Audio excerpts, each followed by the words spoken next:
บ่ได้เฮ้ยจับให้ดูจับให้นี่ยังได้เลย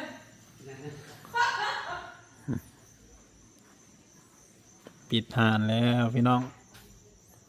มันจะเตรียมตัวนอนกันเนาะยังลูกบอกออกมาเด้อยันยุ่ง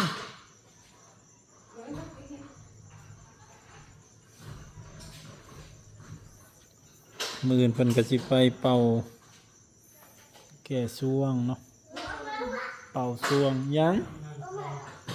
ออกมาเห็นยังยุ่งสิเขา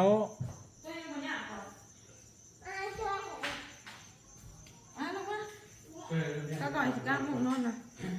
สบายดีพี่น้องนูนอนอีนูสินอนเลยอีนูจ่อยมือเลิกแล้วเฮ้ยเลิกไรสดเลยไปยังอีกล่ะโอ้ยมึงไปเห็นไหนบ่ไปเตียงหลอกไปเห็นเนี่ยเพื่อนหลอกนะมีปัญหาเอ้ากันมึงนอนในเลยบอยมาพี่กลับมาลูกมานี่มึงอะไรอันเมย์เสือเพื่อนเอามาขายเนาะมาพริกมาขายพี่น้องขายแล้วเรียบร้อย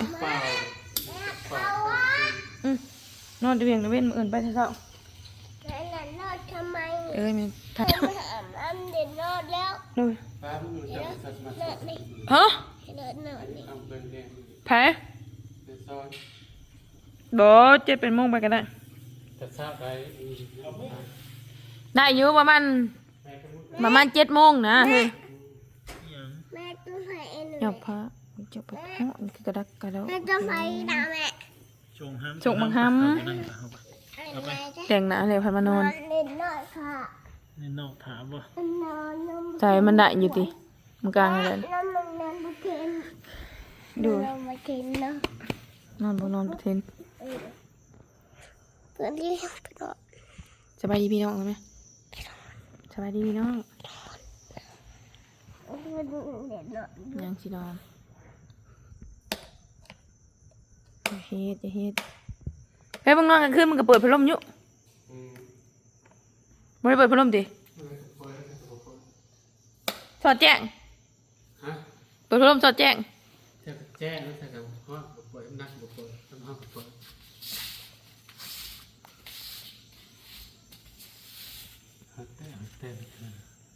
เสียอะไรไหมคือบอกเขาไปเมียนพูดไม่ได้พยักสากแบดเข้าห้องน้ำก่อ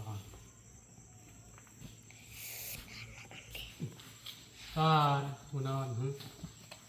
บ่เห็นมันบ่อยากนอนว่าซั่นแท้กูนอน เมื่อแรกค่ะอีน้อยเมื่อไรบ่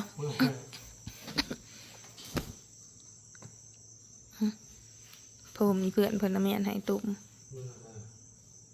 เพิ่นตุ่มผมน้อยเพิ่นนะ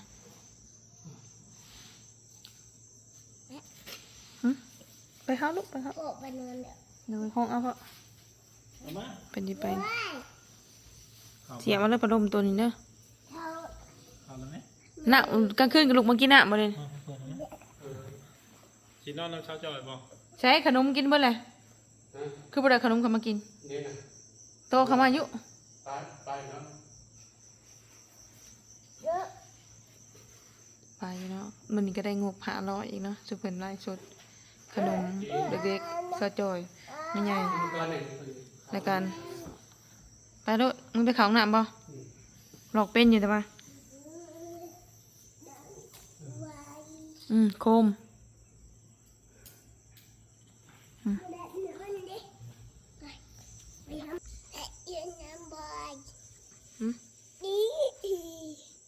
สบายดีไปลงก่อน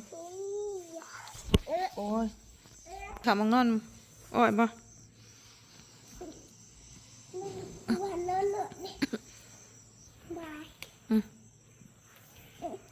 บายบายปลาลุงบายบายปลาลุง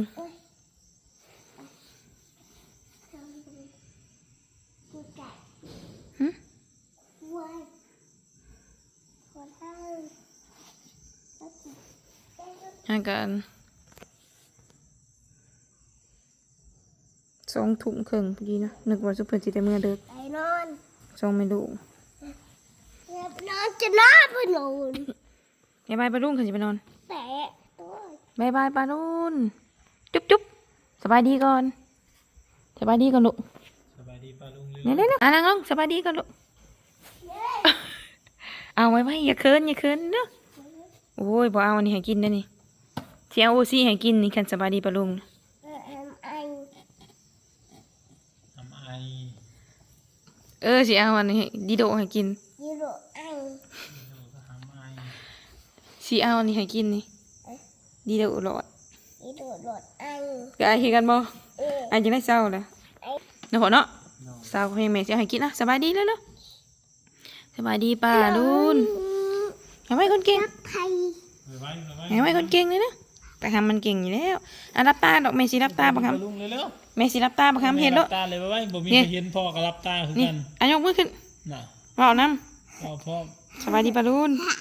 เว้านำเด้อ บ่เนี่ยแน่นอน นี่ ตาลุน โดย เอา อ่ะลูก ไหม อ่ะลูกเฮ็ดเด้อแม่สิเอาดิโดแม่สิซื้อรถงามๆให้รถ อยา อ่ะ กกินดิ อยากกินหยัง เห็ดก่อน เฮ็ดก่อน อีฟาดูน ซา สดซา ฟาดูน จึงเลยยับออกอีกมันที่ใกล้โพด โอ้ย เห็ดซาค่อย ทำเด่นเปลี่ยว ไม่ไหวโอ้บ่ได้กินดิโด นอนเล่ ปอบอีกไผผ่าก็สิบ่ซื้อให้ ดู เอานี่ละเอาละ ยกซา ซานี่เฮ็ดจึงขึ้นมานี่หำรับตาเลยแม่รับตาอ่ะสบายดีปะดุน เดี๋ยวไว้พ่อก็รับตากัน เขินพี่น้อง อย่าเข้าไปมันหกมันอย่าเข้าไป มาเลย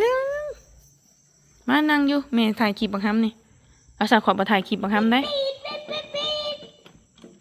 ห มันสิทับ เออ ทับตีนเฮ็ด ำแปะ โอ้บ่ได้กินดิโดมื้ออื่นแม่สิเอาดิโดให้กินโลดนี่คันสบายดีปะดุงนี่ขนมงามๆนี่หำเอ้ยไปก่อนอ่ะ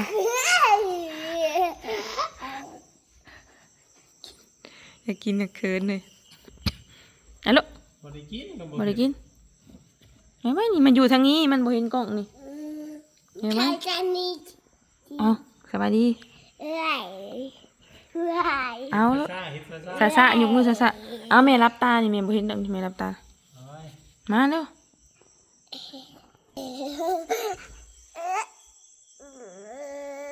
เป็นหยังกะมงยุ่งกะเบิดนะ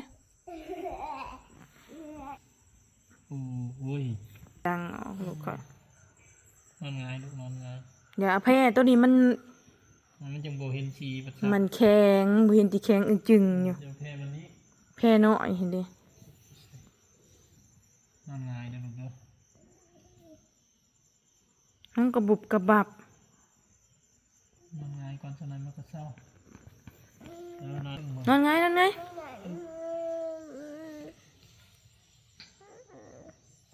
นอนไงให้มันลงนะ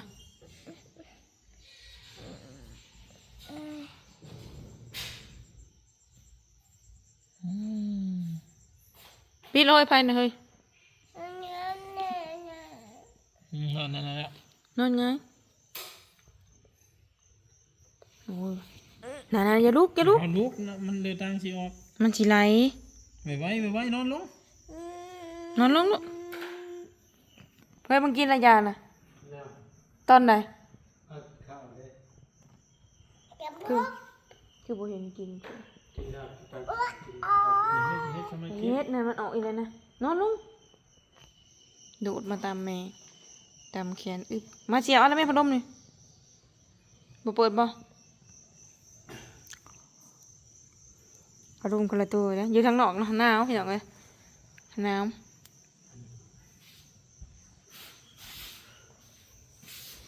เบิ่งเต็งสิเสียบปลั๊กไฟให้ การเบิ่ง เสียบเอา ไปได้ขนาดตามแม่เด้อ เสียบเอาเด้อเฮ้ยปลั๊กไฟมึงนะไม่ใช่ลูกให้แม่เบิ่งลูกมันเช้าแล้วใช่หน้ามาด้วยก่อน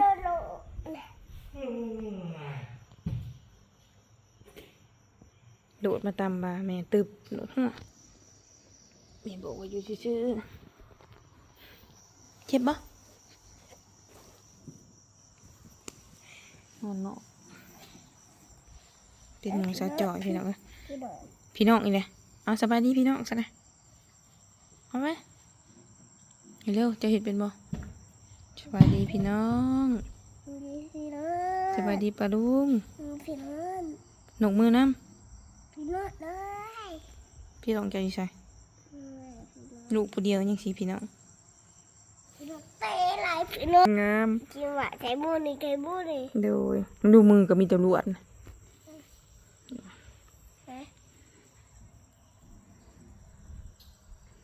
เห็นไหม นอนลูก